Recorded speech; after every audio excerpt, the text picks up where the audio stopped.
Are we rolling? Ooh, roll. uh, hey people, what's up? It's Jameel, and I want to talk to you some more about the gang stalking program. But better yet, how are you going to beat the gang stalking program? And after you beat it, you're going to be able to tweak it out and use it how you want to use it. And I basically call it pimping the program. And there's a few things I want you to recognize. Your natural surroundings are number one. For me, it became sexuality. I had dug so deep into the program, facing fears. A lot of this came from just walking at 3 in the morning down the street, and the gang stalking program would have cars approach me, and the cars would be literally right in front of me like they were going to hit me, and I kept walking. Sometimes this would be only 20 yards away, 15 yards. One time it even got as close as 10 yards. And one thing about me, I said to myself, we're going to beat this no matter what. And so I kept walking, and the car would move out of the way. Then it got to a point where, as the car moved, I moved with the car to see how far I could take it. And subconsciously, this is so much for me. And there was many other tactics they used against me. And when a lot of people hear me speak now, they say, this guy got this so easy. How was he ever gang stalked? Anything you can imagine. I remember being drugged on multiple occasions. One of the times I was drugged, I said, you know what? This is going to be a circumstance where I be even more hardcore. And after being drugged, I was hanging out. I went back to an area I'm very familiar with. I live in Norton Shores, Michigan. I went to an area called Muskegon Heights, and everybody knows me there. I'm one of the few people who can go to any area I can go to, not just because of my family, but because of all the people that they just know me. People just know me. There's not one. This area. This is the hood, right? There's not one major drug dealer that came up in this area who doesn't know who I am, who doesn't know who my brother is, who just doesn't know. And so I frequently can go from this area. Never even the younger people who shoot people every day, even they know who I am. And I remember I was coming back from. I'm gonna get back to my story, but I remember I was coming back from a funeral, and the guy's nephew got shot right after the funeral. And he was like 17. And I thought to myself, had he been with me, that wouldn't have happened. Because whoever was shooting at him would have known, would at least had a level of respect for me after all the years of just associating with different family after family after family. People just know me. So him being with me actually might have saved his life.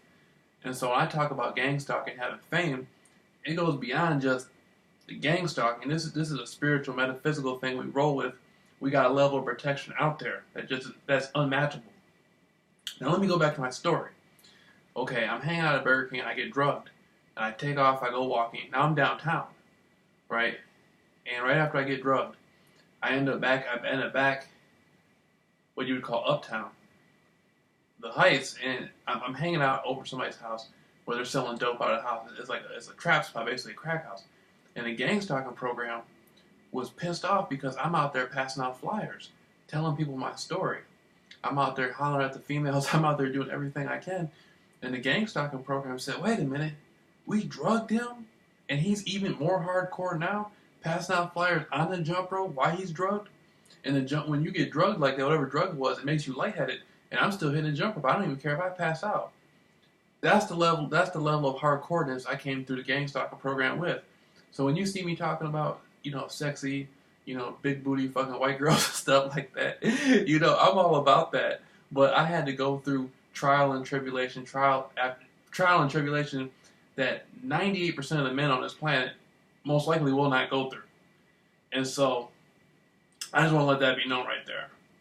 My second step was bringing out the things that I like. After we processed through many, many, many fears and discomforts, then we got into things I enjoyed. And so they started using females with nice bodies. Boy, I'm talking about really nice, real sexy females. And I noticed that I'm the star of the program within gang stalking. And so I can make a female, especially in the neighborhood I live, I can make them famous. They had one woman, she's I'm 30, about to be 31. She looked like she might be in her late 30s, maybe early 40s. And I talked to her once. Then they had her wear a blue jean skirt. And I talked to her a little bit more. Then after that, they put her in a red dress. Now at this point, she had got frightened. She couldn't deal with the power that was put on her, the role she had in the program. So she got frightened by it. a lot of people get frightened. Frightened, and she was, she's attractive. She's a bad motherfucker, but she got frightened by the power. Other people see when you're in the gang stalking program, and you get to the level I'm at, which I call a players club. You'll notice some people can handle the power. Like I live next to a dude I call the homie. His wife, boy, her ass, boy. I cannot look at her without my dick getting rock hard. I can't even do it. The first time they had her come out with a skirt, they had her watering some flowers. Instantly, she had a big bag of roses in her backyard. Instantly, as soon as I saw that, I just bam, bam, and the daughter's a bad motherfucker, boy. His daughter, listen, when his daughter drives home, she got this long, sexy, dark hair, and when she drives home, she doesn't even look like she's in a car. She looks like she's sailing on a boat or something like that. I'm for real. And she has like these pretty white teeth and stuff, nice tan. Like she's petite, skinny, but for her size, she got some ass on her for her size for being so small. And I'm like, okay, I'm like, God, I never looked at her. I never really seen her before. I saw her earlier today. I saw her earlier today, boy, she's so damn fine, and I just can't believe it. I'm like, see, the program understands what's going on. The program understands that you put some beautiful women around Jameel's gonna have some attraction to it, and so they do that, and they got her out there. She's sitting out there on the deck, and she's hitting model poses, like the way she has long legs, and they got tan and pretty beautiful white teeth and stuff like that. And I'm like, man, not only the mother's fine as a motherfucker, but the daughter ain't no. They should have put that red dress on the daughter. Boy, as fine as she is. And so I'm like, okay, no matter what, I'm gonna use this to my benefit. So I start hitting the weights. As soon as I saw that, boy, I started hitting that steel even harder. And I thought to myself, this is sexual energy. As fine as they are, as fine as she is, the homie's daughter and wife, I'm going to use this to get that Nobel Peace Prize. I'm going to use this to come up. And they had used some other females, to try and all of them. The area I live in, most of them are fine as hell. Pretty much all. They had another one today with some black leggings or yoga pants or whatever, and she was out there running. And I never seen her before. She had some sandy blonde hair, nice ass on her. She was cold, whoever she was. And so, the program, I'm basically the writer of the script.